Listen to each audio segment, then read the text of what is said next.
Takže čus ľudia, dnes vás tu vítam zase ja, LegoCentric.sk z mojho LP kanálu. Dneska to je LP3 Eurotrack Simulator, je to také demo verzia. Demo všetkých demo. A je tu so mnou aj? Čus Buzník bez razy autobus Aťko. No, ale ja som to chcel najprv uvieť, až potom teba uvítať. Nie, to nevadí. No, je to taká demo verzia. Všetkých demo? Nie, je to demo verzia Eurotrack Simulator jednotky. Akože ani tak to nie je vyvinuté, ale je to Eurotrack Simulator proste. Idem do kopca. Kamióny ako kamióny. Ideš do kopca? Hej. Teraz? A teraz pôjdem dole z kopca. Takže pripravte sa, že možno pôjdem 100 alebo 120. Jasné. Mne sa Tento to stalo- kamión vyťahne na 100 určite. Mne sa to raz stalo, normálne som išiel na Eurotrack Simulator 2, lebo ja ho mám. A normálne som išiel dole kopcom na 100. Ale tento kamión toľko nevyťahne. Preto milujem kopce. Radšej pôjdem do toho tu. Miluješ kopce? Takže to bude svadba za chvíľu. Ale toto je fakt strmý, toto by mohol vytiahnuť. Vážne. No dobre, keď to nepôjde potom na tom kopci hore rovno. No dobre. To by ťa celkom naštvalo, čo? No dobre, a keď mi to nespadne? Tiež. Hej, jak ty si zhodil Dark Orbit. No hej. Si na... My sme mali proste... Hral som Dark Orbit, ja im to poviem dobre. Hral som Dark Orbit a zrazu ma jeden klan prizval do klanovej vojny. Tak som prijímal jeho pozvánku, vstúpil som do toho istého klanu, šli sme na 4-4. Hej, asi tam, nie? Na 4-4. A tam sme obsadili úplne celú mapu len na klanovú vojnu. Boli sme tam asi 50 na 50.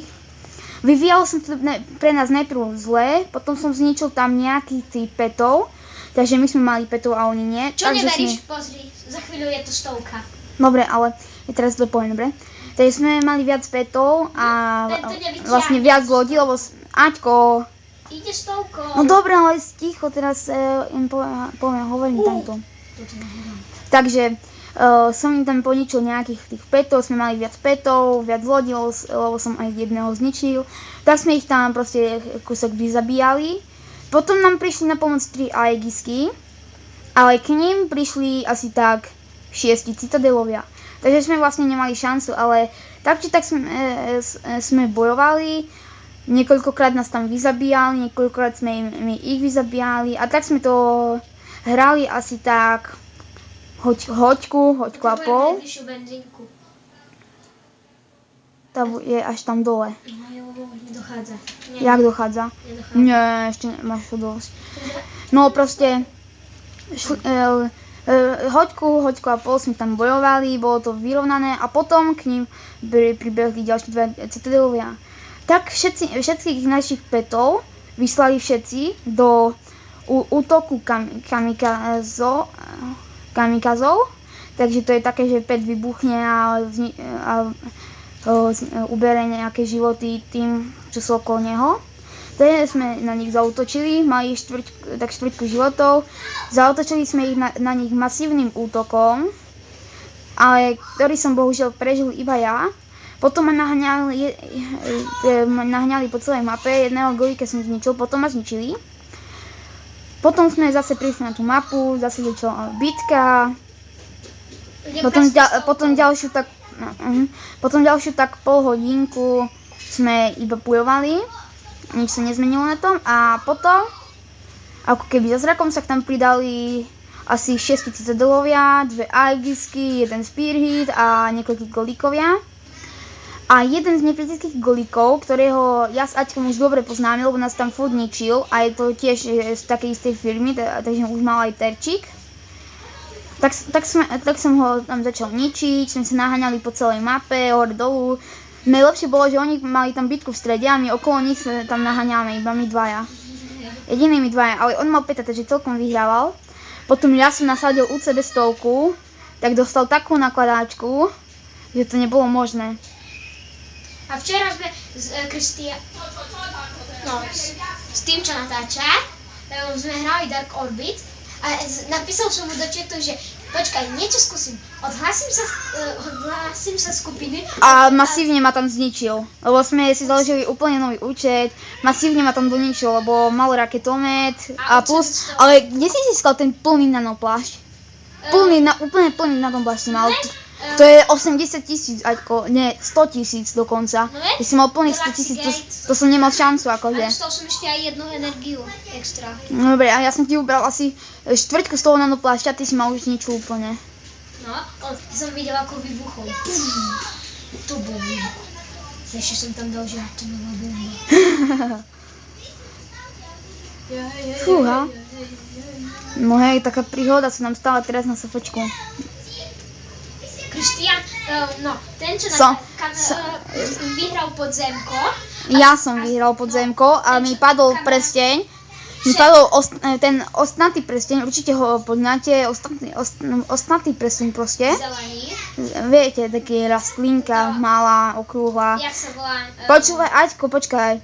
A bol na všetko plus 24. Bol samozrejme lepší, ako som ho mal ja. Tak som to napísal do cechu a nikto mi neodpovedal. To ma celkom mrzelo. A mňa napadlo, že nech si pogratuluje sám. Ale potom, teraz mám jedného na obrátku, ktorý si ma celkom dáva, takže si musím vylepšiť nejaké tie životy. Veď to uvidíte možno. Možno ešte. Možno natočíme z mojej hlavnej postavy, Zaťkovej hlavnej postavy a nejakých ďalších postav. Z mojej hlavnej postavy asi nie. Alebo možno z mojej hlavnej postavy na tablete. Lebo heslo nepoznám. No ale tablet tu nemáš. No veď. Ale. Ale ja chcem ešte dneska natočiť, vieš. Aha. Ja neviem. Ale zajtra by ste mali tiež prísť, nie? Prečo? Neviem. Ja neviem. Mohli by ste. Alebo vy by ste mohli. No, tiež možnosť. Kde mám ísť? Doľava alebo doprava? Tak doľava alebo doprava. Aha, doprava. No, rovno alebo doprava? Rovno. Počkaj, daj N-ko. No. Rovno. Aha, myslím, že tu je tak a v strede nie. Tak to vyzerá. Rovno. Dobre, takže. Musíš zavrieť. Ja viem, ja som dal zavrieť. Nie, ty si klikol vedľa. Aha.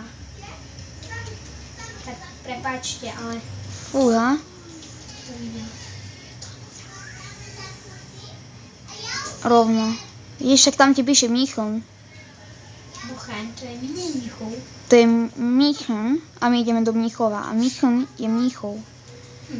A Praha je Praha a Frankfurt je Frankfurt. To nevieš? Myslím, že ja neviem už. Nie, ty nevieš už. Čože zase tu je tá kolónka? Prečo tu spomaľujú pod mostom? Lebo tam sú tie kruté odbočky. Hej, ale Väčšinou, ale... oni idú rovno a spomaľujú. No ale Asi oni... preto, že to bývajú bezdomovci. Možno. Možno tam niekto niekoho zrazil. Ako my značku. Ale vieš, my už nemáme jak komentovať, takže by som to video už ukončil, či to na to. Dobrý nápad. A potom pôjde srdičko. No, asi hej. Takže my sa dneska s vami lúčime. No, možno nie. My sa dneska s vami lúčime. Fail. My sa dneska s vami lúčime. A takže čau.